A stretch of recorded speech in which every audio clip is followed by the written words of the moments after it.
Hi friends, welcome back to my channel. இன்றைக்கி நம்ம கொத்தமல்லி துவையல் எப்படி செய்யலான்னு பார்க்கலாம். அதுக்கு முதல்ல வானல் வச்சு 2 கரண்டி எண்ணெய் ஊற்றிக்கலாம்.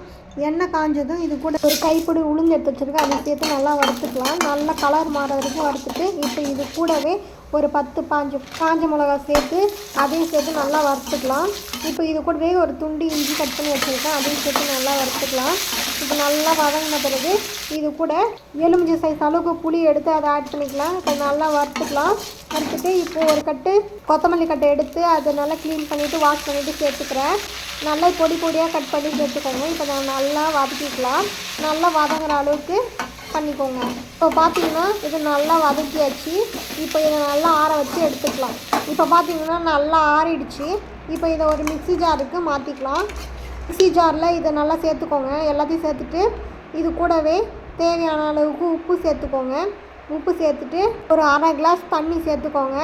சேர்த்து இப்போ இதை மூடிட்டு நல்லா அரைச்சி எடுத்துக்கலாம். இப்போ பார்த்தீங்கன்னா நான் நல்லா அரைச்சி எடுத்துகிட்டு வந்துட்டேன். இந்த மாதிரி நல்லா நொரன்னு இருக்கிற மாதிரி அரைச்சிக்கோங்க. இப்போது இதுக்கு தாளிப்பு போடலாம். ஒரு வானல் வச்சு 2 கரண்டி இல்லை 3 கரண்டி எண்ணெய் ஊற்றிக்கோங்க. அதில் கடுகு போட்டுட்டு நல்லா பொரிஞ்ச பிறகு இப்போ இதில் அரைச்சி வச்ச கொத்தமல்லி விழுதை ஃபுல்லாக சேர்த்துக்கோங்க.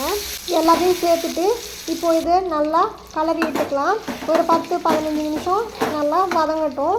மறுபடியும் நல்லா வதங்கின பிறகு சுவையான துவையல் ரெடி ஆகிடுச்சு. இப்போ இதை சர்வ் பண்ண வேண்டியது தான். இப்போது இதை ஒரு கிண்ணத்தில் ட்ரான்ஸ்ஃபர் பண்ணி வச்சிட்டோம்னா இது ஒரு 4 நாள் வரைக்கும் 5 நாள் வரைக்கும் யூஸ் ஆகுங்க. நல்லா இருக்குங்களா?